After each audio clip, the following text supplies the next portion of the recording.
Environnement, Nouba Doumbay Talo Madji va nous entretenir sur les emballages d'une manière générale. Nouba?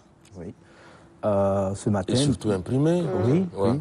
Nous allons parler des emballages parce que, vous savez, l'environnement alimentaire est un peu toxique. Hein, parce que dans chaque pays, dans chaque nation, il est question d'amener la population à vivre dans des conditions assez quand même décentes. Alors, ce matin, nous allons parler des emballages d'une manière générale, mais ce qui nous intéresse beaucoup plus, c'est les invendus des journaux qui sont transformés comme des emballages. Ouais. Je pense que c'est à ces sujets-là que nous allons aborder. C'est pas seulement sur la question alimentaire, mais il y a aussi la question sanitaire, il y a la question aussi environnementale. Alors, quand on parle de l'emballage alimentaire, c'est un récipient ou soit c'est un moyen qui permet de transporter, de conserver et de préserver la nourriture pour une longue durée. Ouais. Alors, dans ce cas des emballages que nous voulons aborder ce matin, qu'on les appelle des emballages imprimés ou les journaux invendus, ouais. Il y a certainement des choses qu'il faut chercher à comprendre.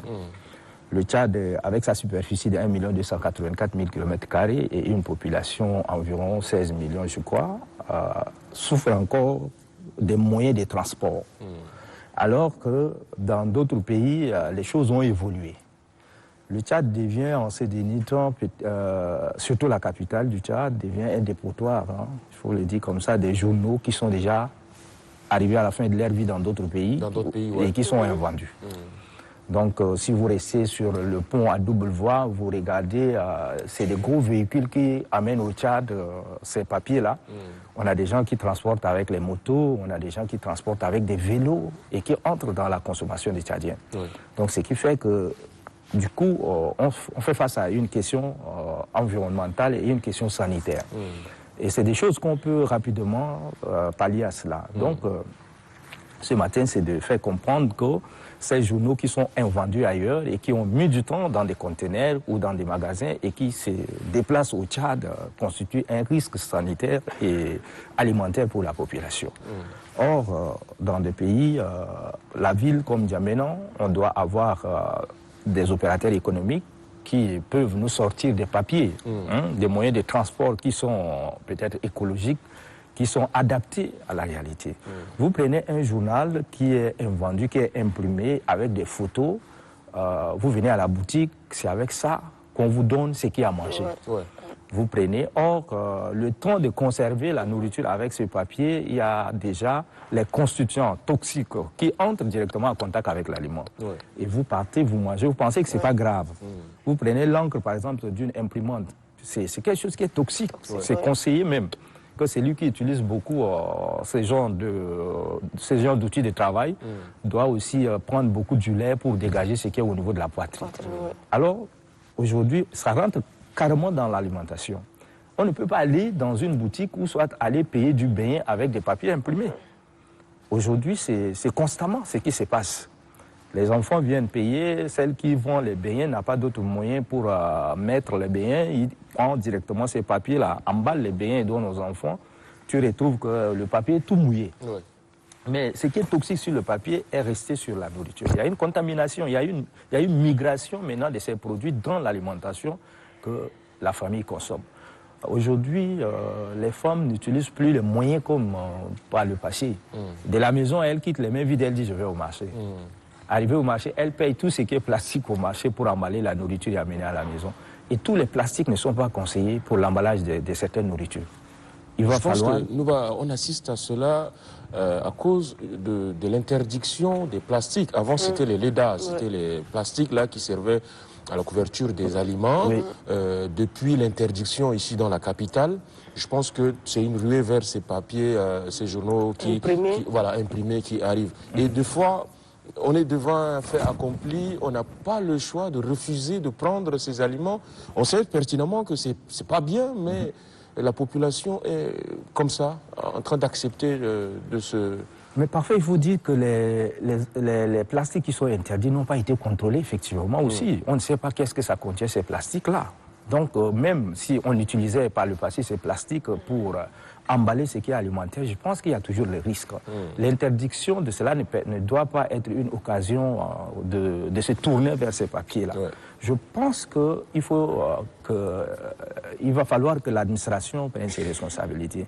C'est vrai, quand on interdit quelque chose, il faut les mesures d'accompagnement. Oui, donc je pense que la mairie de la ville de N'Djamena, les autorités peuvent encore penser à mettre à la disposition des Tchadiens des moyens de transport. Mais je pense que les opérateurs économiques sont plus interpellés parce que les emballages, lorsque ces emballages sont fabriqués et vendus, on incorpore le prix de ces emballages-là dans les articles vendus. Donc un opérateur économique qui veut faire des sous peut proposer au gouvernement la réalisation de ces emballages qui sont écologiques et qui sont adaptés à la nourriture, et ça lui fait de l'argent. Par exemple, si tu viens au marché payer quelque chose, on incorpore directement le prix de l'emballage dans ce que tu payes. Et tu rentres avec un emballage qui est durable, qui te permet de conserver longtemps. Malheureusement, je pense que cela a échappé un peu aux opérateurs économiques qui se tournent vers peut-être le marché public plus, au lieu de créer des activités génératrices de revenus. Qu'est-ce qui les empêche? Bon, je pense que c'est aussi manque de sensibilisation, manque d'information. Quand quelqu'un n'est pas informé, je pense qu'eux, ils veulent l'argent peut-être rapide comme ça. Ouais. Et aussi, c'est le mécanisme de récolte de l'argent qui va être injecté aussi qui pose problème. Parce que si j'imprime ces emballages et que je dépose dans les grands rayons ou soit dans les grandes alimentations, il faut que je m'assure qu'à la fin, je peux retrouver mon argent. Mais je pense que la mairie peut le faire. La mairie peut mettre à la disposition de la population. Interdire quelque chose n'est pas mauvais, mais il faut accompagner cette interdiction par des dispositions. Sinon, on vit avec une population qui est presque malade. Parce que quelqu'un qui a, par exemple, un problème respiratoire et qui, au contact avec ces produits emballés avec ces journaux imprimés, imaginez les conséquences. Ça ne fait qu'aggraver son état sanitaire, même sur le plan environnemental. Nous pensons que ces invendus de journaux ne causent pas de problème. C'est faux, parce que lorsque on ne les utilise pas, on les jette dans l'eau. Et il y a un problème de faune, il y a un problème de flore qui est là. Donc, il y a toute une chaîne qui est contaminée. Même l'eau est contaminée. Donc, nous devons penser à cela. Pourquoi les autres pays n'utilisent pas et que c'est nous qui utilisons? Nous ne sommes pas un pays qui doit continuer à recevoir les déchets des choses qui sont déjà arrivées à la fin de leur vie. Donc je pense que c'est une question un peu administrative et une question d'organisation de la société. Alors logiquement, où classer les journaux invendus? Parce qu'on a pas mal aussi de journaux sur place. Le Tchad n'en dispose pas tellement. Le Tchad n'en dispose pas tellement. C'est aussi une question qu'on doit... Ceux qui impriment les journaux, les DP comme on les appelle généralement. Parce que quelqu'un qui est commerçant, quelqu'un qui pratique une activité de façon régulière, connaît à peu près la capacité de consommation. Donc si, par exemple, un journal qui imprime par mois peut-être tel nombre de titres qu'il met à la disposition de la population, connaît à peu près, au lieu d'aller imprimer en quantité et ne pas vendre, il faut imprimer par rapport à ta capacité de vente. Surtout à la demande. À la demande aussi de la population. Mais est-ce que ça se fait? Ici, on ne demande pas. La population tchadienne, d'une manière générale, c'est une population qui a des difficultés à lire. Donc, si tu sais que déjà ça pose problème, il ne sert à rien d'aller imprimer des millions de titres et après se retrouver avec des titres. Je ne sais pas, est-ce qu'il y a un système de conservation? Est-ce qu'il y a un système aussi de recyclage de ces journaux? Je crois qu'il n'y en a pas jusqu'à présent. Mais c'est aussi un marché, ça c'est des emplois verts qu'il faut en profiter et créer. Donc tout reste, le Tchad d'une manière générale, la capitale, c'est un investissement à faire encore. Il y a beaucoup de domaines qui sont restés inexploités, qu'il faut saisir l'opportunité et puis valoriser. Alors quels sont les risques qu'on encourt pour l'homme, tout comme pour la nature, de ces journaux? Les risques là, nous l'avons déjà dit tout à l'heure, parce que là, vous prenez une personne qui est malade. Et qui utilise régulièrement ces papiers ou ces emballages qui ne sont pas adaptés. C'est une contamination, ça ne fait qu'aggraver son état de santé. Et sur le plan environnemental, lorsqu'on les jette dans l'autre, après, vous prenez par exemple un journal, vous jetez dans l'eau et restez quelques minutes et vous regardez la qualité de l'eau. Ça dégage. Tout ce qui est noir, qui est sorti, c'est l'encre qui est aujourd'hui, qui est au niveau de la surface de cette eau-là. Donc c'est la même chose lorsqu'on les jette dans des nappes d'eau. Donc je pense que sur le plan environnemental, sur le plan sanitaire, il y a tous les risques à tous les niveaux. Il va falloir comment l'éviter. lutter contre ces personnes qui contaminent la nature? Bon, comme je l'ai dit tout à l'heure, c'est l'interdiction. Les autorités doivent interdire l'exportation de ces journaux-là chez nous. Parce qu'on n'a pas les moyens pour vraiment tester la qualité. Le degré de toxicité, on ne connaît pas. Mais on met à la disposition de la population. Et ceux qui mettent à la disposition de la population, c'est les commerçants. Et les commerçants le mettent pour la simple raison qu'ils n'ont pas d'autres solutions. Ils n'ont pas d'autres palliatifs que d'utiliser ça à la disposition, d'utiliser ça pour rendre service aux usagers. Vous partez même aujourd'hui dans des provinces, dans des fonds, dans les coins et les recoins du Tchad, vous allez trouver toujours ces papiers là-bas. Mais aussi, il y a une responsabilité familiale. Mais je crois que le ministère de la Santé aussi interpellé, ce n'est pas seulement la mairie. Oui, mais plus la gestion de la ville appartient à la mairie, appartient aux autorités municipales. Donc, pour la santé pour ne peut question que venir... relative à la santé, oui. le ministère a également une responsabilité. Mais le ministère ne peut venir qu'appuyer l'administration. Donc, je pense qu'il va falloir beaucoup mettre l'accent sur les autorités municipales, l'administration territoriale qui a le contrôle de ça. La responsabilité aussi est familiale, parce que par le passé, nos mamans partaient au marché avec des récipients, des choses bien déterminées. Une femme sort de la maison, a déjà les accoutrements du marché. Ne viens pas chercher les accoutrements au marché. Mais du moment où vous venez chercher les accoutrements au marché, vous allez faire face à ça. Parce qu'il y a quand même un panier de la maman qui est conservé pour ça. On utilise beaucoup les verres, on utilise beaucoup les bois pour aller au marché, pour chercher ça. Vous partez dans des pays développés, c'est des choses en verre. Aujourd'hui, je ne sais pas ce qui pousse les femmes à vouloir concevoir la nourriture dans des trucs en plastique. Le matin, c'est la femme qui prend un truc, bonbon en plastique, donne à l'enfant, va nous chercher la bouillie. Lorsqu'on vous ramène la bouillie, vous ouvrez, vous regardez, au-dessus de cette bouillie-là, il y a un peu de l'huile, tout ce qui est brillant. Et vous ne connaissez pas qu'est-ce qui est arrivé. Mais au contact de cela, il y a quelque chose qui se dégage. Mais puisque on est face à la situation, on consomme cette bouillie-là. Mais en consommant en même temps ce qui est toxique.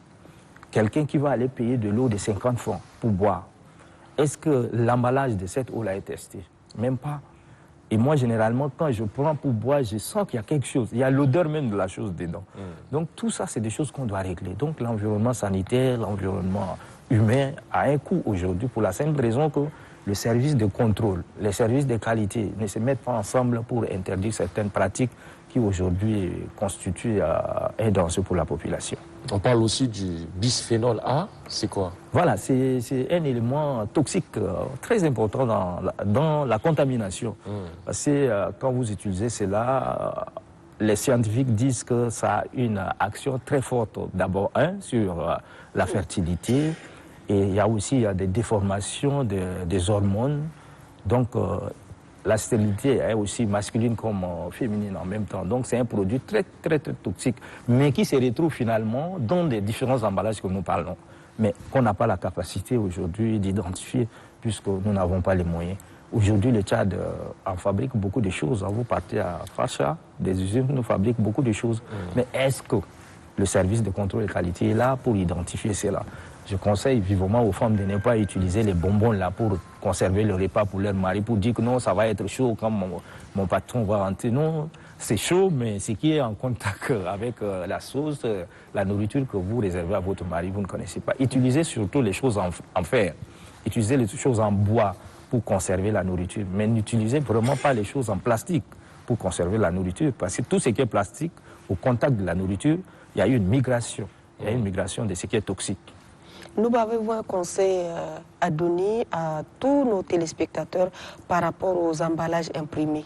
Moi, je pense qu'en un mot, il ne faut pas les utiliser. C'est de prendre cette disposition, aller à la boutique avec ce qui est adapté. C'est de sortir de la maison avec l'emballage qu'on est sûr que cela n'est pas...